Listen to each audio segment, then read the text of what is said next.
great to be here in Governor Schwarzenegger's home state. You're blessed to have Arnold Schwarzenegger's leadership in California, and the rest of our nation is blessed to have such a great example of such a great leader. We thank the governor, we thank him for his leadership, and we thank him for his courage. He's a tremendous inspiration and a shining example of what it means to be a Republican in the 21st century. This summer, your Governor Schwarzenegger came across the country, traveled to Miami, Florida, joined us in my home state to lend his voice and his leadership to our Florida Summit on Global Climate Change. And some were surprised to see Republicans taking the lead on this issue. There's been a lot of talk about this idea of new republicanism, and I'm often asked where Governor Schwarzenegger and I are trying to take our party. The answer to me is simple, and Governor Perry understands it. The answer is this: Republican governors like Governor Schwarzenegger and myself are taking the Republican Party back to its roots, as he just described.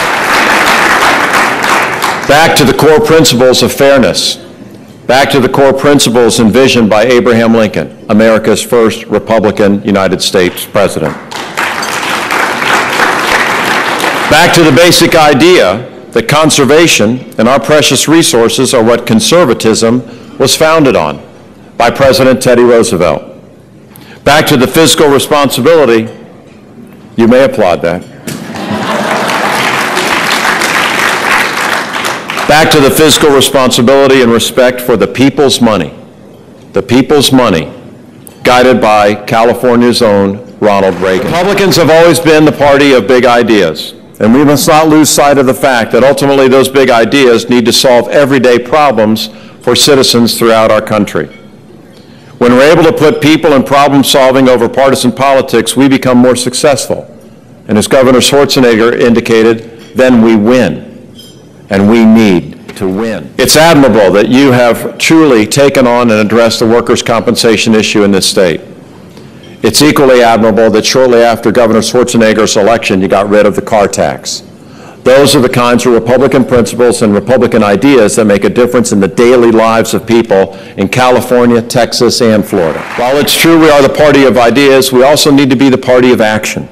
We need to get things done. We need to follow through on our promises. Being the party of ideas and action also means that we must rally grassroots supporters, like you here in California. Without your support, without your sweat equity, we cannot win these elections. But Steve has proven that we can, and you proved it with him. We're proud of what you've done in California, and you will continue to rise. Listen to what Governor Schwarzenegger has to say, and the future is very bright in the Golden State. We also, as elected leaders, all need to remember and need to always remind ourselves who the boss truly is, and that means the people. God bless you, God bless California, and God bless America. Thank you so much. I'm here to proclaim today that what Ronald Reagan built will not be allowed to be torn down by Nancy Pelosi. That's what I'm here for today. Our nation's not great. Our nation's not great because of the size of our government, but because of the vision and the values of the people that live in America. And we will not relinquish our nation's moral authority to please those leftist elitists that live in those ivory tower institutions.